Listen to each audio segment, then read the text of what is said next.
Simplement Vôtre, le bien-être par les plantes.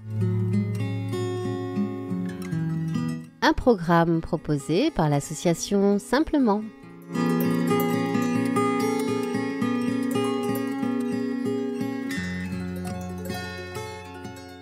Bonjour à toutes, bonjour à tous, bonjour Daniel. Bonjour. On est toutes les deux aujourd'hui. Oui. En tête à tête. En tête à tête, exactement.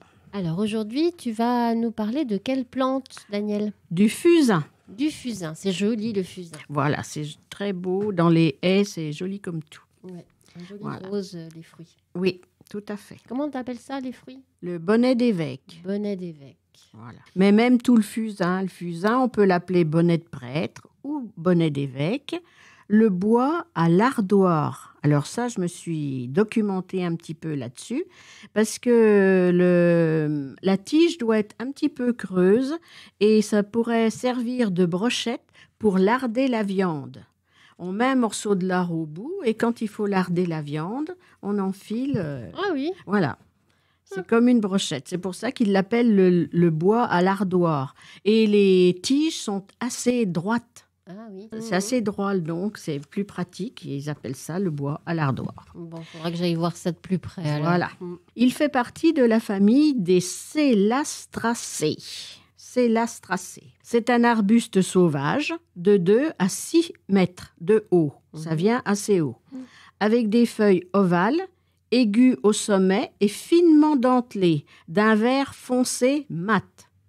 Les fleurs sont petites d'un blanc verdâtre et les fruits, à 4 angles, en forme de bonnet d'évêque, renferment 4 graines blanches entourées d'un appendice charnu, d'un rouge orange vif.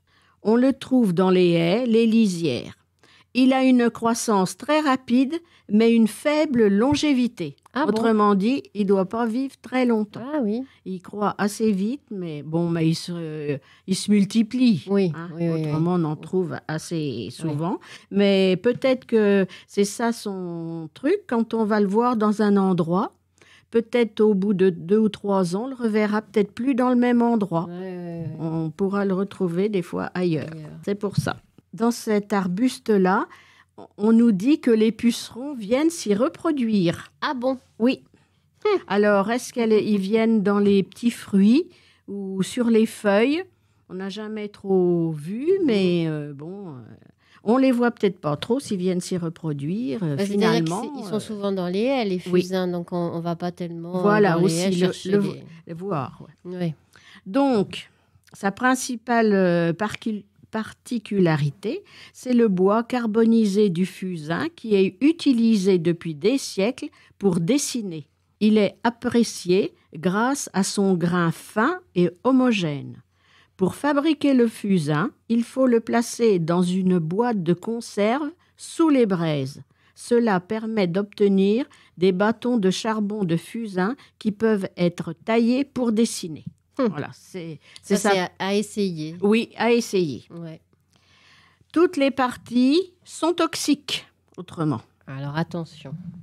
Il y a eu des études menées en laboratoire qui pourraient démontrer des propriétés anticancéreuses, antibactériennes et antifongiques. Mais c'est des études qui ont été menées en laboratoire. Donc nous, on ne peut pas essayer ça. Ouais, c'est ça, bien sûr. C'est pas possible. Bien sûr, trop dangereux. Trop dangereux. Donc, il est agréable pour sa beauté, pour dessiner, à condition d'en faire un petit peu des bâtons de charbon. Mais autrement, il n'a pas d'autres propriétés. Seul, par le passé, on utilisait ces feuilles en décoction contre les poux et la gale. Ça peut être testé. Les feuilles, c'est pas très contraignant. Oui. On peut toujours essayer en décoction le jour où on a des poux. Mais bon, maintenant, il y a d'autres moyens pour les poux. Oui. Et il y a la lavande aussi pour les éloigner déjà. Oui. Donc, Bon, à voir. d'accord. Mais ça reste joli quand même. Ça reste comme joli, plante, hein. c'est tout à fait ça. Merci beaucoup, Daniel. À la semaine prochaine, tu seras là ? Oui, je serai là. À la semaine prochaine. Au revoir. Au revoir.